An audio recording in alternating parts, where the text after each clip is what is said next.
é como eu partilho essa informação. Quantos filtros tem lá? Não tenho nenhum problema de ter vendas comerciais em relação a isso, porque eu acho que é disso que nós vivemos, é da transação comercial. Mas, por outro lado, eu quero perguntar uma coisa para ele, eu quero que ele me responda. Eu não quero que ele me responda... Bom, eu perguntei assim, esse aqui é o azul, que azul é esse? Aí ele começa a filtrar, é o azul deste cara, desta pessoa, tal. E estou dizendo isso porque me incomodou bastante a semana retrasada, que começou a sair aquelas publicações aí nacionais sobre as denúncias, as novas denúncias sempre estão surgindo, e, de repente, o Google tirou da sua busca a busca lá da matéria da Veja. Gente, o direito é seu de postar o que você quiser, e de todo mundo ter o acesso. Agora, não pode ter uma pessoa que tenha o direito de tirar aquilo que é seu. Então, eu, diferente de defender direitos autorais, que eu também acho que é uma discussão muito interessante, eu defendo que todos tenham direito à informação, sem restrição. Então, não importa se a Veja publicou uma matéria e ela vai sair no primeiro lugar do que a minha informação. Se a pessoa estiver procurando uma informação com qualidade na internet, que ela saia naturalmente e que eu não seja excluído disso. Então, eu acho que a área pública tem a responsabilidade de regular isso também no nosso país e, quem sabe, as regras mundiais têm que ser mudadas em relação a isso, porque não basta que eles tenham nossas informações, nós temos que também ter condições de ter informações deles. Muito obrigado.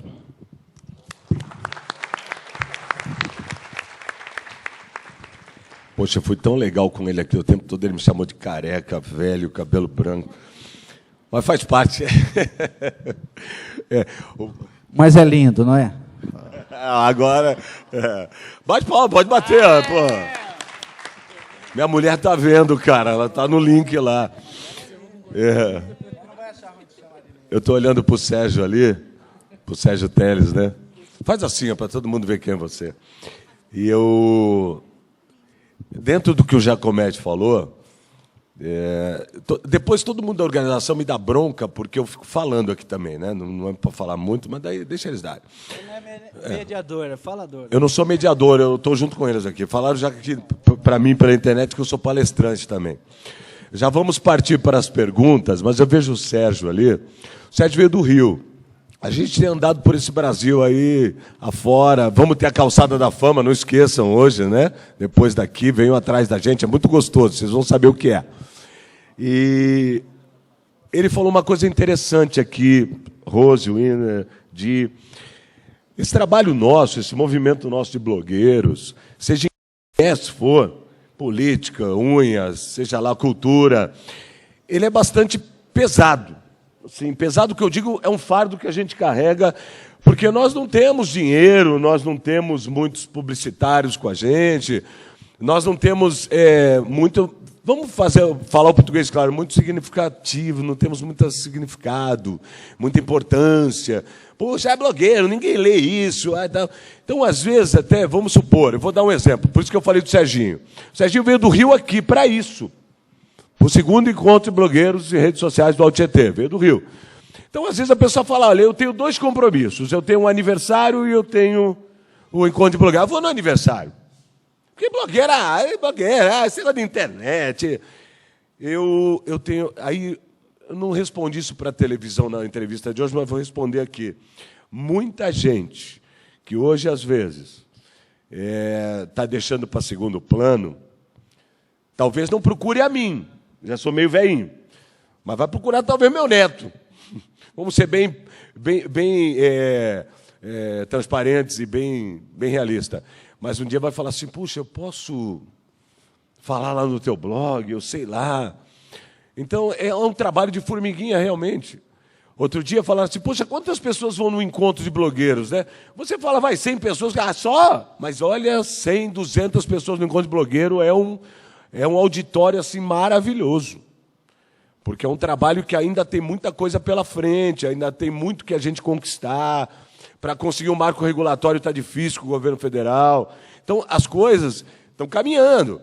Os passos são lentos, mas para nós são muito rápidos. Esse encontro aqui, para nós, é um sucesso. Então, eu creio que ainda tem gente que precisa olhar com mais carinho para a gente, que nem ele falou. Nós temos voz, sim, nós temos direitos e deveres, sim, mas temos uma grande importância. Eu falava agora há pouco que, antigamente, você chegava em casa, ligava a televisão, agora você liga o computador. Então, nós temos que andar aí juntos. Então, a televisão é importante, a imprensa escrita mas os blogs também já são. A internet e os blogueiros responsáveis. A Rose colocou uma coisa muito interessante. A partir do momento que eu abro para ler alguma coisa, começo a ler, eu estou tomando banho, eu estou na cozinha, eu não leio mais. Então, nós temos uma missão muito grande. A Di na unha, o professor na matemática, a Rose na cultura, aqui o Jacomete numa linha geral aí, em tecnologia, eu na linha do gospel, você na tua linha, e você que não tem blog, no que você vai ter. Viu o Reinaldo agora, a parte do Bunkyo, a parte do que ele faz das comidas japonesas, muito importante. Então, presta atenção nisso. Começa a falar um pouco mais alto no ouvido de algumas pessoas, falar, presta atenção mais nesses blogueiros. Eles ainda vão dar muito trabalho, mas nos dois sentidos. Tanto o trabalho nos processos, quanto o trabalho mesmo, financeiro. Então, eu fico, às vezes, preocupado de pessoas que estão bobeando nisso aí. Então, começa a prestar atenção. Nós vamos agora para a série de perguntas. Já tenho algumas aqui, o mesmo processo. Você vai ali no cantinho, faz uma pergunta. Eu ia abrir aqui o microfone, mas o Saulo sumiu. O nosso pedestal com o microfone... está por ali, né? Mas a gente vai tentar fazer algumas que estão aqui, e aí a gente abre depois o microfone também. Nós vamos ter uma pergunta aqui que a gente vai rir primeiro. Vou começar com ela para a gente continuar dando risada. Então, nós vamos fazer primeiro a pergunta para Di Maciel. Eu prefiro Di. Você também, né? Perguntaram assim, você, como advogada, já pensou em criar um blog para dar assessoria jurídica gratuita para a população? Topa defender os blogueiros até o Dornel? Por aquilo que eu falei agora há pouco. Na justiça? Aí eu vou fazer essa pergunta aqui para ela.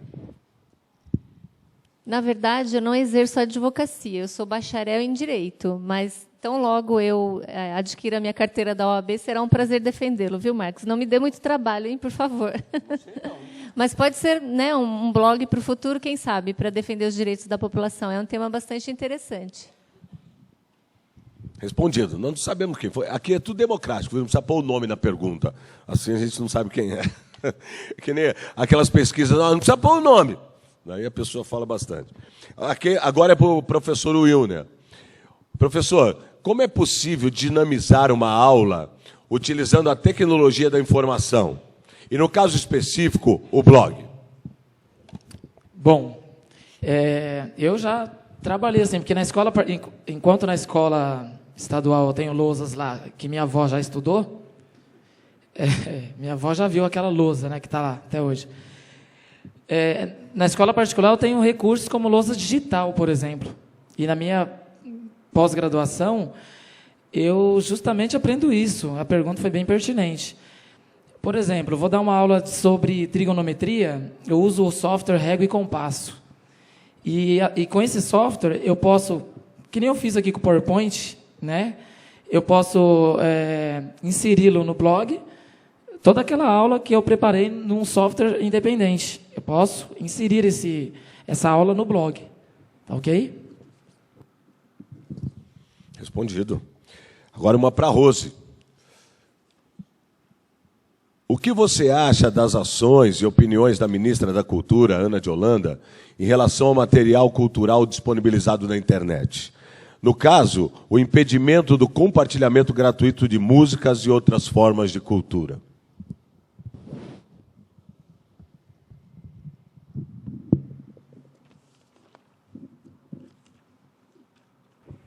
Agora foi. Sem críticas muito contundentes, né, a Ana de Holanda tem feito uma administração razoável, pontuando ou indo nem sempre ao encontro dos anseios da classe cultural. Algumas coisas ela tem mantido, outras nem tanto. A gente tem visto um desmantelamento aí de todo um programa do Cultura Viva. Privilegiar ou não dar, ou não deixar que a comunidade tenha acesso a qualquer tipo de informação é, no mínimo, ditatorial, né? Não seria muito legal. A gente já teve até recentemente um problema com o ECAD. Você está falando de ECAD agora há pouco, me lembrei que o ECAD recentemente resolveu, né, cobrar, porque uma blogueira tinha postado não, ela baixou do YouTube e botou lá uma música lá no blog dela. E o ECAD foi lá e falou: você tem que pagar a ECAD porque você está divulgando a música, enfim. Na verdade, ela só baixou o que já estava na internet. E tanto o Google quanto o YouTube têm um acordo com o ECAD recebe por esse trabalho, por disponibilização dessa informação na mídia, na internet, e não teria que cobrar mais nada de ninguém. Então, se alguém algum dia receber uma multa ou receber uma informação, tire do ar, ou não coloque, ou pague do ECAD ou de qualquer outro órgão, o ECAD está sendo, ou esse órgão está sendo, no mínimo, ditatorial e querendo usar, na verdade, uma condição que não é a condição legal, né? Quando Ana de Holanda pensa na divulgação ou não de determinadas músicas, ou disponibilizar isso ou não na internet, eu acho que a gente tem, na verdade, um mercado que precisa ser regulado. A gente tem a lei dos direitos autorais, que está lá em cima, já foi debatida incansavelmente nos meios culturais.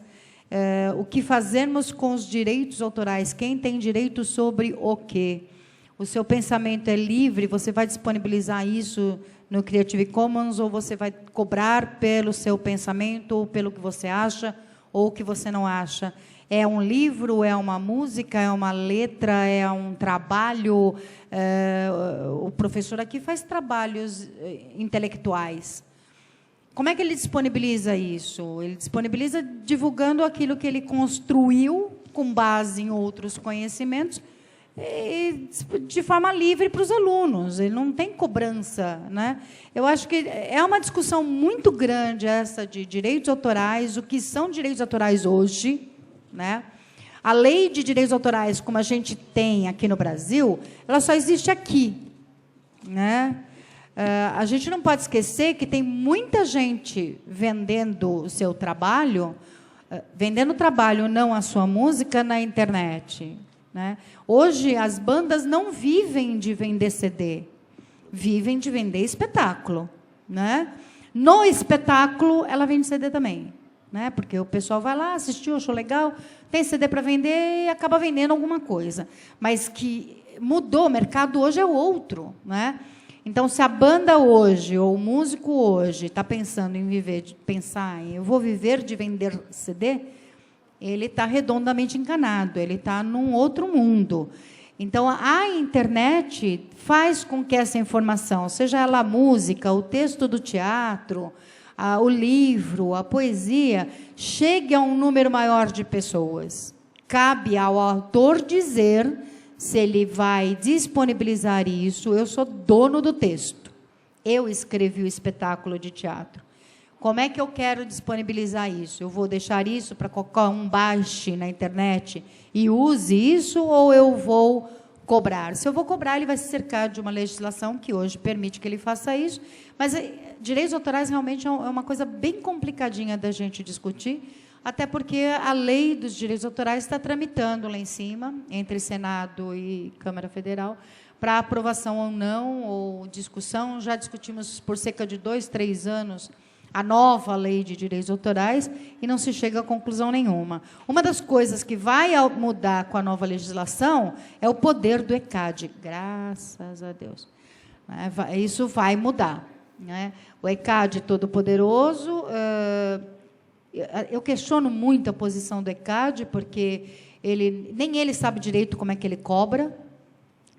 As fórmulas são mágicas e depende da cara do freguês. Depende de quantas pessoas tem no espaço, depende da bilheteria, depende do artista, dependendo de quem é, ele cobra muito, dependendo de quem é, ele não cobra nada, né? Então, não depende, é complicado. Eu mesmo tive muitas experiências com o ECAD que não me agradaram muito, e eu questiono hoje, realmente, a posição do ECAD. Ele, durante muito tempo, serviu para regular o mercado de comercialização das músicas. Só que o mercado mudou, e mudando tem que se repensar, tem que se fazer tudo de novo, e reanalisar, e cabe a nós, né, blogueiros ou não blogueiros, comunidade cultural unida, né, que é difícil a gente se unir, mas a gente unido, a gente fazer essa lei modificar. Obrigada. Ok. O Cleiton, nosso amigo Cleiton, companheiro, quer fazer uma pergunta ao vivo. Ao vivo não, né? Falada. Pode usar o microfone lá, Cleitão.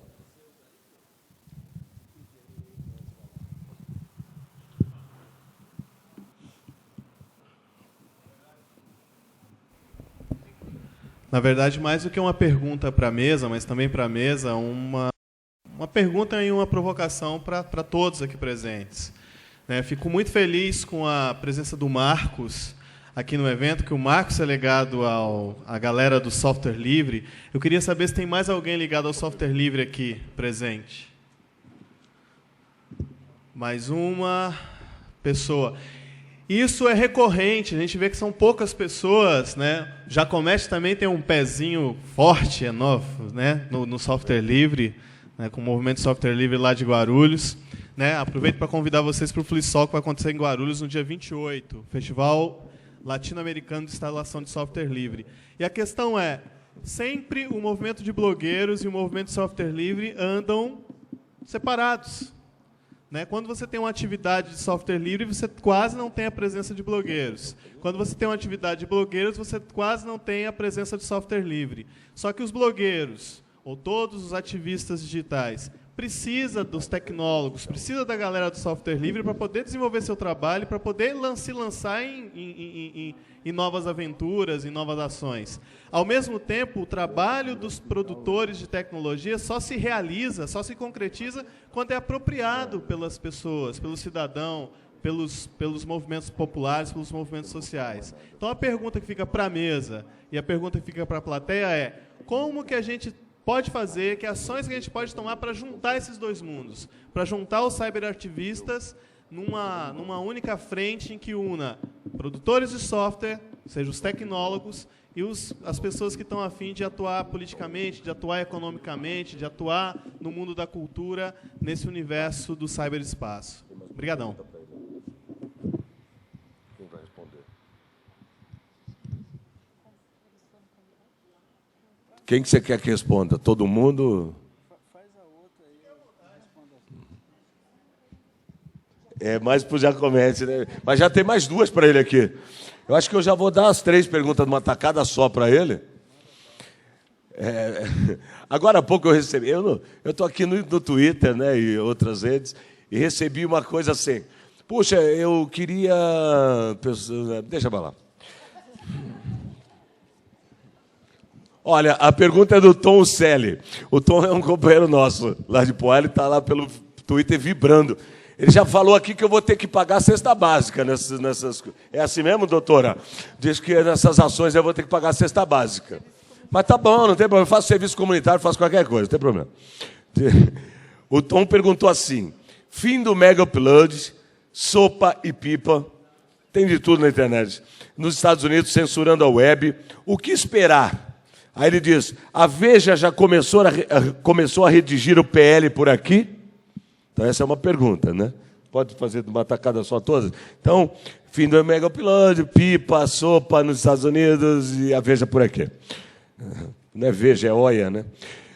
Jacomete, você que atua no departamento de TI, para você, qual é o maior desafio para difundir o software livre, enquanto contraponto a plataformas abertas para a inclusão digital?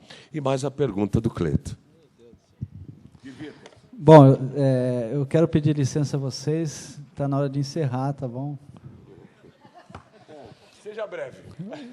Bom, eu vou tentar ser breve nessas respostas, mas cada uma delas eu acho que dá um evento, viu? São perguntas bastante complicadas. Mas, basicamente, elas estão falando de duas coisas. De uma é a censura, né? Qualquer tipo de censura. E, do outro lado, o uso ou não, qual a validade do software livre, né? De alguma forma, elas estão me reportando isso. Eu queria falar disso, citando 2 exemplos para vocês. O Brasil, segundo muitos já falaram, inclusive nós, brasileiros, nossos carros são carroças, não sabemos construir carros. E hoje a gente está só montando o carro, até porque somos incompetentes para criar nossos carros. Essa é uma fala que eu escuto desde que era menino também. Agora, interessante, muito interessante dessa fala, é que, do outro lado, a Embraer constrói avião. Quer dizer, nós somos competentes para construir avião, mas carro, nós somos incompetentes, entenda isso. Tá? Por outro lado, uma empresa brasileira chamada Embraer, com tecnologia brasileira, aliada à tecnologia francesa, ela vai e constrói um jato. Esse jato, durante 1 ano e meio, participa de uma licitação internacional e ganha a venda de, eu não lembro a quantidade de unidades, mas acho que é em torno de 50, 60 aviões vendidos para uma empresa americana. Semana passada, a empresa americana foi proibida de efetivar a compra de aviões brasileiros. Motivo? Não se sabe, não se declara. Quanto o Brasil investiu em projeto, quanto a nossa empresa brasileira investiu em projeto para vender esse avião para os Estados Unidos? Mostramos que éramos melhores que as empresas americanas, que as empresas alemãs, da Alemanha que estavam participando, e outra russa, inclusive, que estava participando, e outras tantas que estavam lá. Mas estou citando as principais. Então, a questão que eu estou citando esse exemplo, tem nada a ver com a área nossa aqui, mas para dizer o seguinte, o que eu acho de problema é que todos nós estamos expostos. Nós temos câmeras nos olhando, nós temos a internet nos vigiando, nós temos os e-mails sendo vigiados, nós temos o Facebook sendo olhado e tendo critério. Quer dizer, a nossa vida, o que era privado antes, a gente tem que fazer essa discussão, não existe mais. Você sai daqui, você comete uma bobagem aqui na esquina, pode ser que tenha uma câmera ali e isso apareça no Jornal Nacional. Não existe mais privacidade. Então, nós temos boas coisas a mostrar, temos uma série de coisas que estamos fazendo efetivamente, só que o detalhe está em como isso é passado para o resto do mundo. E na hora que interessa para esse ou para aquele, aquilo é mostrado, aquilo aparece. Na hora que não interessa, ele não é mostrado. Então, eu sou e defendo e milito por uma causa única e simples. Eu acho que não tem que ter censura.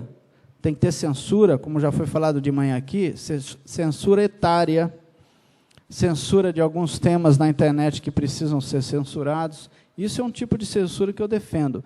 Agora, a censura da informação, é aquilo que eu falei na minha fala, eu acho que não tem que ter nenhuma. Até porque, quando se tem, é que eu causo e crio a desigualdade. Como foi esse caso? O Brasil investiu, a empresa brasileira investiu, construiu um avião, mostrou que é competente no que faz, só que aí foi censurado pelo governo, não pode vender. O Brasil não pode ter tecnologia lá. Agora, nós podemos comprar um iPad, nós podemos comprar um Acer da vida, nós podemos comprar Dell, nós podemos comprar qualquer um. Agora, quando compra brasileiro, não presta. Então, esse é o nível de censura que nós temos hoje. Então, eu gostaria realmente de que isso mudasse e que a gente tivesse leis efetivas no nosso país para impedir esse tipo de coisa. Eu acho que a sociedade cresce quando ela se conhece. E não tem que ter o julgamento de ninguém para se conhecer, tem que ser transparente. E em relação ao software livre e qualquer outro meio, gente, eu sou uma pessoa que defendo que todo mundo tenha direito de ter aquilo que merece ter, que batalhou para ter, independente se ele é proprietário, se ele não é proprietário, até porque nós estamos falando de software livre, mas nós utilizamos o Facebook, que é proprietário, entendeu? Então, é uma discussão meio delicada essa aí. Agora, o software livre, qual é a importância de investir nisso e a importância estratégica disso? Exatamente porque vocês que estão construindo seus blogs, vocês que estão construindo uma vida, a hora que você não tem muita importância, que tem meia dúzia lá olhando o seu blog, ninguém liga para você. Mas na hora que ele começa a ter uma certa importância, na hora que você começa a ter 1.000 usuários, 2.000 pessoas se relacionando com você, começa a mudar o patamar, muda-se a regra do jogo. E você, queira ou não, pode desaparecer da internet, pode ter seu site reduzido nas buscas. Então, a questão e a importância do software livre vem exatamente aí, aonde nós podemos, olharmos o código, nós ganharmos espaço realmente público, que vocês podem estar criando o seu próprio software, customizando o software de mercado. E nessa linha, eu queria até dizer para vocês que nós criamos lá em Guarulhos, o Marcos, que está aqui, ele é da equipe que construiu isso, ele foi criado uma distribuição de Guarulhos, semelhante ao Windows, Linux, ela chama Guarux, está disponível na internet para quem quiser dar uma olhada, e essa distribuição ela tem basicamente